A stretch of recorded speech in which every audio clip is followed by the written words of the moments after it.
dia, pessoal, tudo bem? Vamos dar sequência à nossa aula de geografia e hoje é quarta-feira, né, dia 12, e nós vamos já iniciar a tia pedindo uma pesquisa para vocês da página que nós vamos iniciar agora, lá na página 8 de geografia. Então, vocês vão seguir essas orientações aí. Observa que a tia colocou aí no slide a página 8 e eu não coloquei o exercício 3, porque seria para ser discutido em sala de aula. Como a gente não está na sala de aula, eu não coloquei o exercício 3, ok? Então vamos lá, ó. Essa pesquisa ela vai valer nota de prova, tá? Ela vai ser entregue para mim. Hoje é dia 12, a tia vai dar 7 dias para vocês estarem fazendo essa pesquisa. Vocês podem estar fazendo ela no próprio caderno de vocês, só que aí vocês vão escrever pesquisa, tudo certinho, igual tá aqui, colocando as questões e as respostas. Eu não quero só as respostas, vocês vão estar copiando tudo, tá? No caderno. Não quero em folha, pode fazer normalmente no caderno, porque fica documentado no caderno de vocês. Terminando, só vai me mandar. Ai, tia, acabei, vou te mandar. Não, vai me mandar a pesquisa somente no dia 19, tá? Vocês vão me mandar no meu privado, eu vou registrar na caderneta a entrega do trabalho de vocês. Não entregou na data, vai ficar com 0. Infelizmente, eu tô percebendo que tem criança que não tá cumprindo o prazo, que tá, amanhã eu entrego e me enrola e não tá entregando. Então, como é que vocês estão sendo analisados, pessoal? É isso que eu quero que vocês entendam. Como a gente não tá no presencial, tudo que vocês fazem tá tendo um peso muito grande. Além de a entrega de vocês com o trabalho tá mostrando a participação e a presença de vocês, tá mostrando também o interesse de cada um, certo? E não tem como eu ficar obrigando vocês, impondo ali, ficar cobrando todo dia. Tá aqui 19/8, então é 19/8, não é 17, não é 12, não é 13, é 19/8, é 19/8 que é para ser entregue. Porque senão, gente, vira bagunça, tá? Então, terminou bonitinho, façam no caderno, vocês vão tirar foto. Prestem atenção na hora que vocês forem enviar as fotos para mim, porque tem foto que tá chegando muito embaçada e não tá dando para ver, nem jogando na tela do computador, tá? Então, quando acontece esse tipo de situação, a tia pede para estar enviando direitinho, tá? Então, vamos lá, ó, lápis na mão. Pesquise em livros, jornais, revistas e sites exemplos de alimentos. Então, vamos lá, ó, eu quero alimento, objeto, vocabulário e costume indígena que se tornaram parte do nosso dia a dia. Depois, complete o esquema a seguir. Então, vocês vão ter que pesquisar essas 4 situações, algum tipo de alimento que a gente consome hoje, objeto que a gente utiliza hoje, alguma palavra, algum vocabulário que a gente usa hoje e algum costume que a gente tem que nós herdamos dos índios. Aí, depois que vocês escreverem esses 4 itens, esses 4 exemplos, vocês vão colocar escrito aí nessa parte da nossa apostila. Tá lá, objeto, bolsa de canguru. Costume, hábito de tomar banho diário. Vocabulário, arara. Nome de lugares, Ipanema. Nome de pessoas, Cauã. Alimento, caju. Então, essas palavras aqui são palavras indígenas que nós herdamos dos índios. Ela tem origem brasileira, indígena, certo? Então, é da nossa raiz isso daqui. Então, vocês vão colocar alguns exemplos aqui, completando essas linhas que estão em branco, e o restante das questões vocês vão estar copiando para mim no caderno de vocês de geografia, fotografando e me enviando no dia 19. Dia 19 de manhã, cedinho, antes da gente assistir a aula, vocês já vão mandando no meu privado, que a tia tem que olhar um por um e registrar na caderneta a entrega de vocês e a nota. Tá bom? Tá combinado? Então vamos lá. Número 2. Continue sua pesquisa. Agora procurando informações sobre quais são os povos indígenas brasileiros, quais são os principais troncos étnicos, C. As unidades federativas em que estão localizados, D. Como é a vida nas terras indígenas, E. Como são as escolas indígenas, F. Como vivem os indígenas nas áreas urbanas, G. E outras informações que vocês acharem assim curioso, que vocês não conheciam, vocês também podem estar registrando aí para mim, a nível o quê? De curiosidade e de conhecimento cultural, que a gente vai estar compartilhando, certo? Então, agora a gente vai lá para a página 9 da nossa apostila de geografia. E o que vocês vão fazer? Vocês vão lá no material de apoio, vão destacar esse mapa aqui, certo? Que tá lá, é a primeira página do material de apoio de geografia. E vamos seguir essa sequência de questões que tem aí para a gente estar respondendo. Então, vamos lá, ó. Número 1. Complete as informações do mapa 1, Brasil, distribuição da população indígena 2010, pintando a unidade federativa de acordo com a legenda. Então, vocês vão pegar um mapa e vão olhar aqui, ó. O que é que tem mais de 80 mil grupos indígenas? Ah, lá no Amazonas. Então, eu vou lá no Amazonas e vou pintar o Amazonas de marrom. Aí, depois, o rosa. Mato Grosso do Sul, Mato Grosso, Bahia, Pernambuco e Roraima, eu vou estar pintando de rosa. Então, esse aqui é o mapa número 1, que vocês vão estar seguindo essa legenda aqui e vão estar colorindo o mapa de vocês. Essa é a atividade 1. Na atividade 2, escreva o nome da unidade federativa onde você mora. Qual unidade federativa que nós moramos? Nós moramos no estado de São Paulo. Então, a nossa unidade federativa é São Paulo. Com base no mapa, quantos indígenas viviam, não vive mais, viviam nessa unidade federativa em 2010? Olha só, se passaram 10 anos. Nós estamos no ano de 2020. Então, vocês vão olhar, verificar quantos indígenas moravam nessa região e vão estar anotando aí. Exercício número 3. Qual informação o mapa 2 apresenta? Então, o que está mostrando aqui, ó? Brasil, distribuição da população indígena. Brasil, população e terras indígenas. Então, o que está mostrando aqui? O que está pedindo no exercício 3? A localização das terras indígenas no território brasileiro. Está mostrando aonde é que tem comunidades indígenas no nosso país. Então, aqui está designado um por um quais são esses grupos indígenas e aonde é que está localizado esses grupos. Bom, na unidade federativa onde você mora, há atualmente terras indígenas? Pesquise e, se houver, registre o nome delas, das etnias das quais fazem parte e dos municípios onde se localizam. Se não tiver, vocês não vão registrar.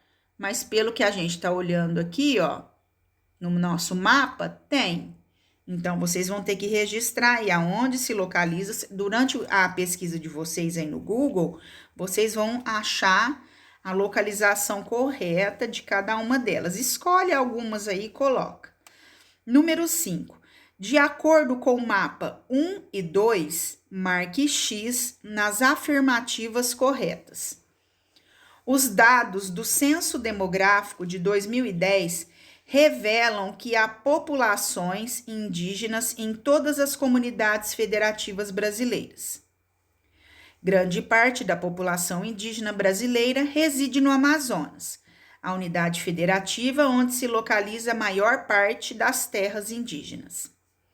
As unidades federativas com poucas terras indígenas correspondem às áreas com população entre 10 e 20 mil habitantes, que se declaram ou se consideram indígenas, de acordo com o Censo Demográfico de 2010. Então, aí tem duas alternativas corretas, tá? Vocês vão assinar lá aí qual que vocês acham que são corretas e a falsa vai ficar em branco. Vamos brincar. Tem um enigma aí a respeito de um legume que é a base do alimento dos indígenas. Vocês vão decifrar esse enigma e colocar a resposta aí para mim. Decifre o enigma a seguir e descubra o nome de um legume que é a base da alimentação, da economia de muitas comunidades indígenas brasileiras. Aí, o que vocês vão estar fazendo? Vocês vão estar colocando aí para a tia a resposta, ok? Então, vamos lá para a próxima página. Vamos lá para a página 10. Portugueses. Os portugueses foram um dos principais povos formadores do Brasil. Eles vieram com o objetivo de colonizar a nova terra e obter lucro com as riquezas naturais encontradas. Então, qual foi a função principal dos portugueses? Eles vieram para cá com qual intuito? Qual que era o objetivo dos portugueses? Simplesmente levar tudo que eles achavam de valor aqui e levavam embora para Portugal sem custo algum. Ou seja, é a mesma coisa que alguém entrar dentro da casa da gente, pegar o que acha legal, o que acha bonito e valioso e levar embora. Isso foi simplesmente o que aconteceu com o início da nossa colonização aqui no Brasil, né? Então, vamos lá. Leia na linha do tempo a seguir algumas das principais características da colonização no Brasil. Então, aqui dividiu em 3 etapas, pessoal. A primeira etapa foi de 1500 a 1549. A segunda etapa foi de 1549 a 1800. E a terceira etapa de 1800 a 1822. Bom, 1500. Chegada dos portugueses ao Brasil. Exploração do litoral brasileiro por meio da extração de produtos, principalmente do pau-brasil, para comercialização no continente europeu. Lembra que nós já vimos o porquê a madeira maciça, uma madeira boa, de boa qualidade, que eles utilizavam para fazer móveis e também para extrair a coloração vermelha dessa madeira para colorir tecido, certo? Lembra que a tia já comentou em outras aulas que antigamente a cor vermelha era usada no manto dos reis? Então, era uma cor que só nobre usava. E como era muito rara, ela era extraída somente dessa madeira naquela época. A gente não tinha esse leque de opções de cores que nós temos hoje em dia. Então, antigamente, era raro, né? Então, essa pigmentação vermelha era extraída dessa madeira. Início do povoamento no litoral, 1530. Nessa época, pessoal, eles se concentravam próximos ali do litoral, porque ficava perto das embarcações, aonde eles extraíam o que eles queriam da floresta ali, da região próxima a eles, e não ficava tão distante para eles carregarem um navio, né, para levar para Portugal. Então, ficou tudo muito cômodo e muito prático para eles. Eles tinham medo, né, de atravessar ali, principalmente naquele pedaço ali de Santos, que eles tinham medo de enfrentar aquela enorme floresta, aquelas serras enormes, com medo de monstro, com medo de outras pessoas ali, de entrar em combate com eles. Então, eles se concentraram somente naquela região. E também porque ficava mais próximo para embarcar madeira, para embarcar o ouro que eles estavam extraindo de outros lugares. Então, eles se acomodaram ali. Então, muitos povos indígenas foram dizimados nesse período. Nesse período também nós tivemos muitas perdas, né? Muitos índios morreram. Por quê? Adoeceram, entraram em contato com pessoas vindas de outro lugar. Eles não tinham resistência física para os vírus, né? Uma gripe, eles não tinham, não pegava gripe. Eles tinham as doenças comuns deles ali, que eram curadas com as plantas, né? Então, eles tomavam ali providência com as doenças que eles eram acostumados. Então, teve muita morte, porque eles não sabiam lidar com essas doenças, né? Aí veio a época de 1549 a 1800. Com o passar do tempo, os povoados se transformaram em vilas e cidades. Início do povoamento no interior do território. Os portugueses passam a obter lucro com a plantação da cana-de-açúcar e a exploração do ouro. A escravidão se desenvolveu nesse período. Bom, então o que aconteceu aqui? Eles exploraram tudo que tinha naquele pedaço ali litorâneo. Nossa, e agora? Nós vamos ter que enfrentar, né? Vamos entrar nessa mata aí e ver o que a gente pode estar fazendo. Vamos explorar novos ambientes aí, novas terras, né? Com isso, eles descobriram o ouro, eles começaram a explorar e a plantar. Lembra que trouxeram a muda da cana-de-açúcar e ela lá da Etiópia, e ela se adaptou muito bem aqui no Brasil. Começaram a fazer essas plantações. Pronto, quem vai plantar? Começaram a colocar os coitadinhos dos índios para plantar. Eles não, a saúde deles e o ritmo de vida que eles tinham não era para isso. Então, eles não apresentaram resistência física para isso. Porque o índio era de boa, ele comia, ele bebia, ele pescava. A hora que ele tinha fome, ele entrava na floresta ali ou num local onde ele tinha árvores frutíferas, comia, matava a fome dele, tchau, e largava as outras lá. Ele só ia tirar a fruta do pé a hora que ele sentisse fome. Ou ele só ia caçar ou pescar a hora que ele tivesse fome. Fora disso, ele ficava lá de boa apreciando a natureza. O que aconteceu? Os portugueses chegaram, colocaram eles para um trabalho bem forçado, de mais de 8 horas por dia, em construção, em transporte, carregando peso. E o que aconteceu? Eles não aguentaram. Começaram a adoecer, começaram a morrer e não aguentaram esse tipo de serviço, certo? Foi aí que eles usaram de outra estratégia. Os portugueses saíram daqui e foram lá na África pegar escravos e trazer eles aqui para o Brasil para fazer esse trabalho forçado. Ok? 1800 a 1822. Transferência da corte portuguesa para o Brasil. Proclamação da independência. Usaram a mão de obra dos escravos, construíram cidades, levantaram casas. A hora que ficou tudo pronto, o que eles fizeram? Foram até Portugal e trouxeram para cá a corte, né? A corte portuguesa. Aí veio para cá Dom Pedro e todo o seu clero para cá. E se instalaram aqui no Brasil, certo? Quando os colonizadores portugueses se mudaram para o Brasil, trouxeram consigo seu modo de viver e de trabalhar, seus costumes, crenças e tradições, além de construir casas para morar, galinheiros, chiqueiros e estábulos para criar animais. Animais de criação, como vacas, porcos, galinhas, foram trazidos pelos colonizadores portugueses. Construíram canteiros para plantar verduras e legumes que estavam acostumados a comer em Portugal.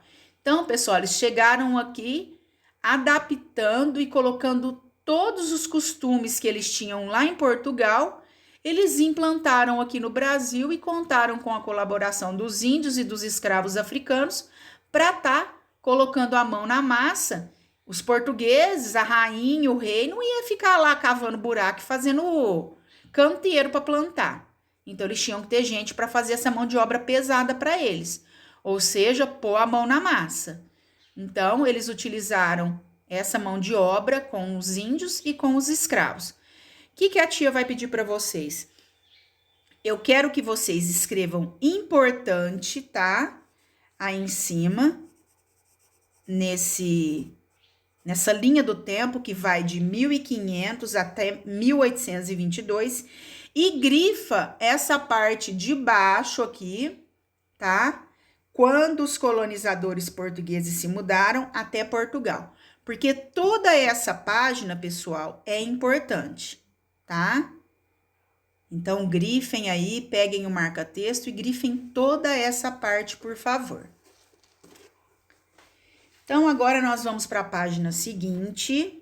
Nós vamos lá para a página 11 da nossa apostila. Contribuição dos portugueses para a formação da cultura brasileira. A língua falada no Brasil, as lendas, as cantigas de roda e as festas populares regionais, conhecidos como folguedos, o carnaval, festa junina, cavalhada, fandango e o Bumba Meu Boi, todas essas festividades foram uma contribuição portuguesa. Eles tinham todos esses costumes lá em Portugal e eles trouxeram aqui para o Brasil. E a gente aderiu à ideia. Todo mundo hoje adora carnaval, adora uma festa junina e a gente segue essas tradições deles até hoje nos nossos dias atuais. A tia vai pedir para vocês estarem grifando essas 3 linhas aí que a tia acabou de ler, tá bom? Grifa aí que é importante. Essas contribuições dos portugueses na nossa cultura brasileira, certo? Então, a gente tem aí uma imagem, né? Uma foto de uma apresentação da cavalhada lá em Pirenópolis, no Goiás. E essa foto foi tirada no ano de 2019. Olha lá, eles ainda mantêm a tradição de se vestir como eles se vestiam naquela época. E do lado tem a apresentação do Boi Bumbá, o caprichoso, né? Lá no Festival Folclórico de Parintins, em Parintins, lá no Amazonas. E essa foto também foi retirada no ano de 2019. Você e seus familiares já participaram de algum folguedo? Se sim, de qual? Folguedo é festa, viu, gente? Eu já, do carnaval e da festa junina. Cavalhada eu nunca fui, nunca vi um fandango e nunca fui lá no Amazonas ver uma festa do Bumba Meu Boi. Mas a gente já tá mais acostumado assim com o carnaval e com a festa junina, né? Muitos pratos típicos brasileiros são resultados de receitas portuguesas adaptadas, pois, no período colonial, os portugueses não tinham todos os ingredientes que estavam acostumados a utilizar. Você sabia que a feijoada brasileira é um prato adaptado dos cozidos portugueses? Arroz, couve, alface, cebola, pepino, alho, trigo e azeite de oliva são alguns exemplos de alimentos inseridos pelos colonizadores portugueses no hábito alimentar brasileiro. No dia a dia, você consegue identificar a influência da cultura portuguesa nos alimentos que consome, no café da manhã, no almoço e no jantar? Cite alguns exemplos. Então, vocês vão ver, isso é pessoal, é da família de vocês, o consumo de vocês. Coloca aqui para a tia depois uns 2 exemplos do café da manhã, do almoço e do jantar. Tá legal? A tia vai elaborar algumas questões, tá? Para vocês estarem respondendo. Depois eu vou colocar no grupo e vai ficar para a tarefa de hoje, tá? A tarefa de hoje vão ser umas 5, 6 questõezinhas referentes a esse tema que nós vimos hoje na aula de geografia. E detalhe, a tia não quer que faça esse questionário no caderno de tarefa. Vocês vão estar colocando a data de hoje, vão estar colocando o título da nossa aula de hoje, a data, e copiar as perguntas e responder. Não me põe só a resposta, tá? Porque depois vocês vão estudar e não sabem nem que resposta que se refere lá. Tá legal? Então, um beijo, fiquem com Deus, tenham um bom dia, tá? E até a próxima aula.